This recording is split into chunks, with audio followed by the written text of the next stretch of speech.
আরেকটা প্রজাতি বের হবে, এর নাম ইয়াজুজ আর মাজুজ। নাম শুনেছেন? এই যে এই সূরার মধ্যেই আছে, এই সূরা কাহাফের কথা বললাম না, সূরা কাহাফের পিছনের দিকে আছে ইন্না ইয়াজুজ ওয়া মাজুজ মুফসিদুনা ফিল আরদ। যুলকারনাইন বাদশার কথা পড়বেন, তিনি যে দেয়াল নির্মাণ করে দিয়েছিলেন লোহা এবং তামা দিয়ে, মনে আছে, পড়েছেন? আচ্ছা, এই ইয়াজুজ আর মাজুজ যখন বের হবে, পৃথিবীর পানি খেয়ে শেষ করে ফেলে দিবে। এর এত বেশি হিংস্র হবে যে এদের সাথে লড়াই করার মতো ক্ষমতা কোনো মানুষেরই থাকবে না। এমনকি ঈসা আলাইহিস সালামেরও নয়। ঈসা আলাইহিস সালাম তুর পাহাড়ে চলে যাবেন মুসলিমদেরকে নিয়ে, তুর পাহাড়ের ভিতরে মুসলিমরা সেখানে লুকিয়ে থাকবে, পৃথিবীর মেসাকার অবস্থা হয়ে যাবে, পৃথিবীর পানি খেয়ে শেষ করে ফেলে দিবে হিংস্র প্রজাতি। তখন ঈসা আলাইহিস সালাম আল্লাহর কাছে দোয়া করবেন, আল্লাহ এই বিভৎস জাতিকে ধ্বংস করো। আল্লাহ রাব্বুল আলামিন তখন ওই ইয়াজুজ আর মাজুজের এই কাঁধে, ঠিক কাঁধের মাঝখানে একটা ভাইরাস জন্ম দিবেন। কি জন্ম দিবেন? ওই যে বলি না মহামারীর ভাইরাস, অমুক ভাইরাস তমুক ভাইরাস, এই ভাইরাস আরও সামনে আছে বাকি। ওই ভাইরাসে, ওই পোকায়, ওই ব্যাকটেরিয়া বা যেটাই হোক আল্লাহ পাক যাই দিবেন, এতে করে ইয়াজুজ আর মাজুজের পুরো প্রজাতি ধপ ধপ করে মারা যাবে। মানে এটা ছোঁয়াচে রোগ হবে। কি রোগ হবে? ছোঁয়াচে। ঠিক যেমন আমরা একটু করোনা দেখলাম না, একজন থেকে আরেকজন, একজন থেকে আরেকজন, এরকম জিনিস চলবে আরও বিশ্বে।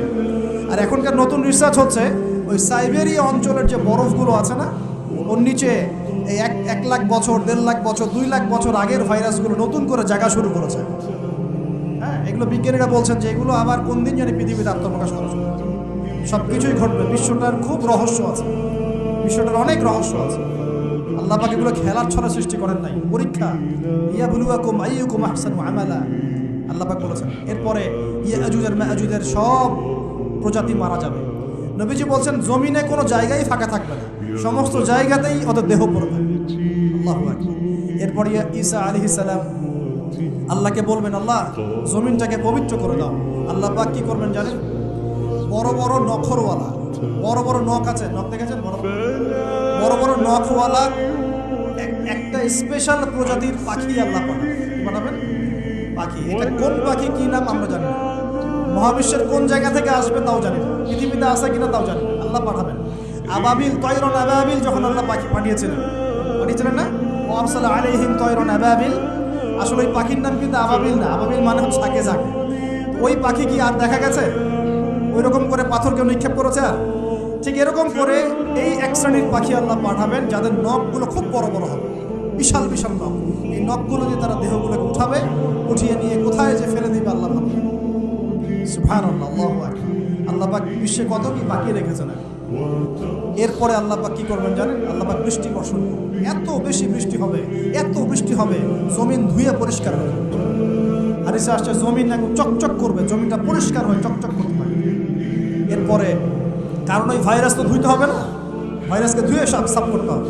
তারপরে ঈসা আলাইহিস সালামের সময়ে বলা হচ্ছে, তার সময়ে একটা ডালিম দেখেছেন কিনা?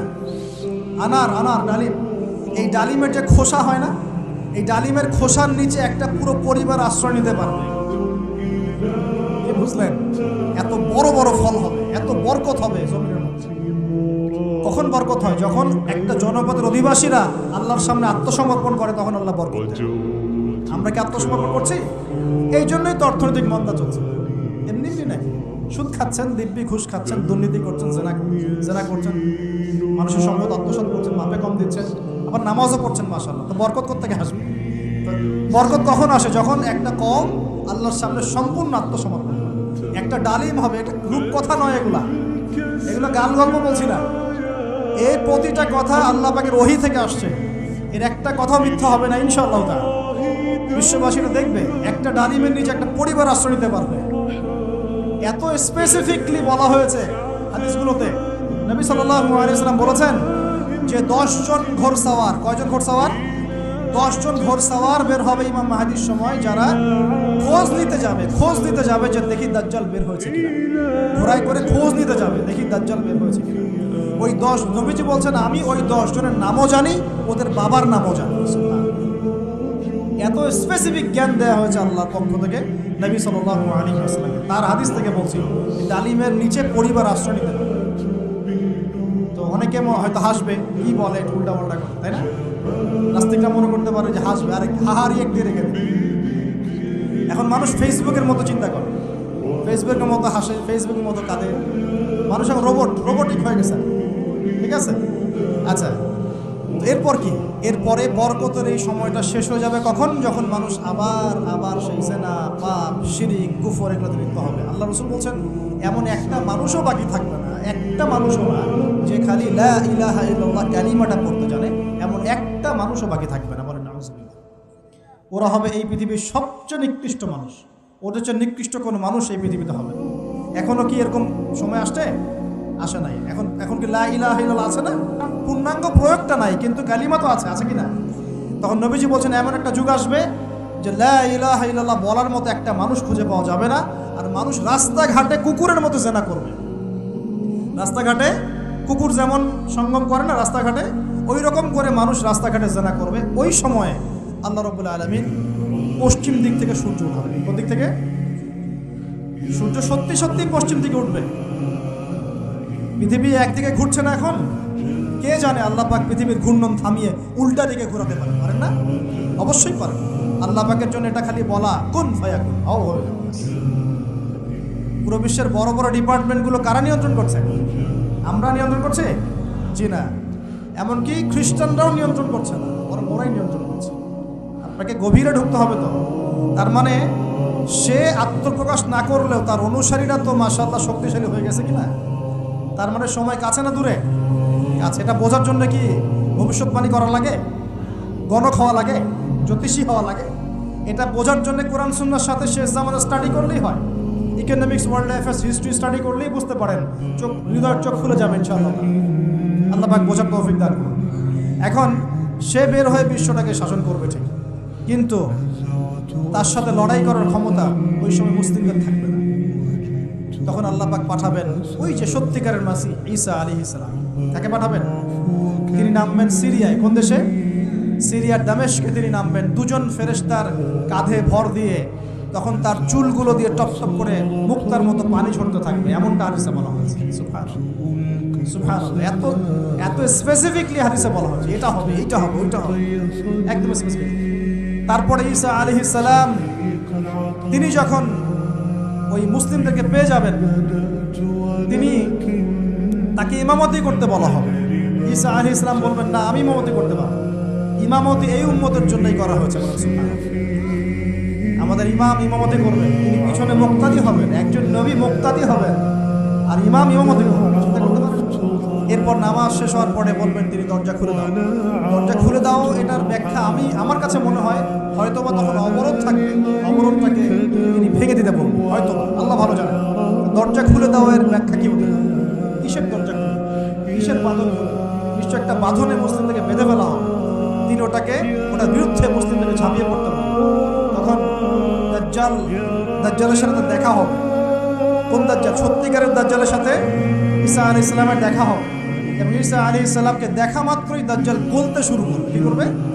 গলতে শুরু। লবণ যেমন গলে যায় না তাপ দিলে, এমন করে গলতে শুরু করবে। এবং ঈসা আলাইহিস সালামের নিঃশ্বাসে আল্লাহ পাক একটা অন্যরকম ক্ষমতা দিবেন। ঈসা আলাইহিস সালামের নিঃশ্বাস যতদূর পর্যন্ত যাবে দাজ্জাল পালাতে থাকবে। তার নিঃশ্বাস গিয়ে দাজ্জালের গায়ে লাগা পরে দাজ্জাল ওইখানেই মারা যাবে। আল্লাহ পাক এই শুধু তাকে নয়, তার সমস্ত অনুসারীদেরকে আল্লাহ পাক সেখানে মেরে ফেলবেন মুসলিমদের হাতে। কার হাতে? মুসলিমদের হাতে। এটার জায়গাটা মেনশন করা আছে, বাবেলুদ নামক জায়গা। কোন জায়গা? বাবেলুদ। যান গুগল সার্চ করে দেখেন বাবেলুদ কোন জায়গায় আছে। আমি বলে দিব না, দেখেন কোন জায়গায় আছে, কারা ওটা নিয়ন্ত্রণ করছে দেখেন। ওইখানে দাজ্জাল মারা যাবে। মানে সত্যিকারের মাসিহের হাতে মিথ্যা মাসিহ মারা যাবে, ঠিক আছে? এবং তার অনুসারীদের পতন হবে। এরপরে ঈসা আলাইহিস সালাম এই ক্ষমতাটা দখল করবেন এবং সারা বিশ্বে তিনি শান্তি শৃঙ্খলা কায়েম করবেন। একজন ন্যায়পরায়ণ শাসক হবেন ইনশাআল্লাহ। এবং তিনি নতুন কোনো শরীয়ত নিয়ে আসবেন না, উম্মতে মুহাম্মাদের শরীয়ত কায়েম থাকবে ইনশাআল্লাহ। এরপরে 40 বছর তিনি রাজত্ব করবেন। কত বছর? 40 বছর। এবং তার বিবাহ শাদীও হবে এবং তার ইন্তেকালও হবে। তাকে দাফন করা হবে নবী মুহাম্মদ সাল্লাল্লাহু আলাইহি ওয়াসাল্লামের ঠিক পাশেই। আল্লাহু আকবার, ঠিক তার পাশেই দাফন করা হবে। এরপরে মানুষ আবারও খারাপ হওয়া শুরু করবে। কেমন খারাপ হবে? আচ্ছা, মাঝখানে একটা কথা বলতে ভুলে গেছি। আমি কয়েকদিন আগে রিপোর্ট দেখেছি, পৃথিবীর নিচে কিন্তু আগুনের স্তর আছে। আচ্ছা, জানেন তো পৃথিবীর নিচে আগ্নেয়গিরিগুলো আছে। পৃথিবীর ভিতরে একটা ঘূর্ণন হয়, সেই দিক পরিবর্তন হচ্ছে দিন দিন, এমনটা রিপোর্ট এসেছে। দেখেন, আপনি ইন্টারনেট ঘাটাঘাটি করেন, আর অনেকে রিপোর্ট করছে যে পৃথিবী আগে যে গতিতে ঘুরতো, এখন পৃথিবীর ঘূর্ণন গতি একটু বেড়ে গেছে। ঘূর্ণন গতি বেড়ে যাওয়ার মানে হচ্ছে টাইম দ্রুত পাস করে। আর শেষ জামানার হাদিস এটাও আছে, সময় দ্রুত পাস করে, আছে না?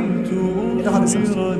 প্রিয় ভাইরা, এই সময় মানুষ খারাপ হওয়া শুরু করার পরে এমন খারাপ হবে, আল্লাহর নাম নেওয়ার মতো কোনো মানুষ থাকবে না, আল্লাহ আল্লাহ বলার মতো কোনো মানুষ থাকবে না। তখন পশ্চিম দিক থেকে সূর্য উঠবে। কিভাবে কিয়ামত হবে? নবীজি বলছেন, একজন ব্যক্তি পানি খাওয়ার জন্য পাত্রটাকে মুখের সামনে নিবে, পানি গিলতে পারবে না, কিয়ামত হবে।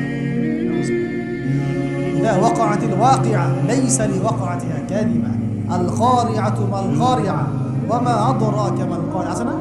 عما يتساءلون عن النبأ العظيم। কত সূরা আছে কিয়ামত সংক্রান্ত, পড়ে দেখেন। إذا زلزلت الأرض زلزالها وأخرجت الأرض أثقالها إذا الشمس كورت وإذا النجوم انكدرت। এই সূরাগুলো পড়ে দেখেন। আম্মা পারার শেষ পারাটা, যেটা 30তম পারা, এর সূরাগুলো পড়ে দেখেন। কিয়ামত চোখে দেখতে পারবেন ইনশাআল্লাহ। সিংহায় ফুঁক দেওয়া হবে। আল্লাহ পাকের ফেরেশতার এত ক্ষমতা আল্লাহ দিয়েছেন, একটা ফুয়ে পুরো মহাবিশ্ব ধ্বংস হয়ে যাবে ইনশাআল্লাহ। চারটাখানি কথা নাকি? দ্বিতীয় ফুৎকারে আবার সবাইকে জীবিত করা হবে। এবং এই যে দুনিয়ার জীবনটা আমরা কাটাচ্ছি, এই 30, 40, 50, 60, 100 বছরের জীবন, এই জীবনের এক একটা হিসেব আল্লাহর সামনে দাঁড়িয়ে সেদিন দেওয়া লাগবে। অতএব এই দুনিয়ার জীবনটাতে প্রস্তুতি গ্রহণ করি, 5 ওয়াক্ত নামাজ পড়ি, যাকাত দেই, কালিমা বোঝার চেষ্টা করি, আল্লাহ তাওহীদ শিখি, জানি, বুঝি, নবীর সুন্নত অনুযায়ী আমল করি, হালাল খাই, পরিবার করি, মানুষকে সৎ কাজে দাওয়াত দেই, অসৎ কাজে নিষেধ করি, ইসলামকে আল্লাহর জমিনে প্রতিষ্ঠা করার চেষ্টা করি। আল্লাহ পাক যা দিয়েছেন, জানমাল, সময়, শ্রম, আল্লাহ পাক যা দিয়েছেন, ক্ষমতা, প্রতিপত্তি, সম্পদ, এগুলোকে আল্লাহর দ্বীনের জন্য ব্যয় করি। ইনশাআল্লাহ দুনিয়া সফল হব, পরকালে সফল হব ইনশাআল্লাহ। আল্লাহ পাক আমাদের সবাইকে সমকালীন ফিতনাগুলো সম্পর্কে সচেতন থাকার তৌফিক দান করুন, এবং এই রমজান, আসন্ন রমজানে পরিপূর্ণরূপে ইবাদত করার তৌফিক দান করুন, এবং এই ইবাদত এবং শিক্ষাগুলোকে সারা বছর ধরে রাখার তৌফিক দান করুন, এবং জামানা সম্পর্কে সচেতন থেকে আগামী দিনে যা হবে সেভাবে পদক্ষেপ নেওয়ার তৌফিক আল্লাহ পাক দান করুন। আমিন।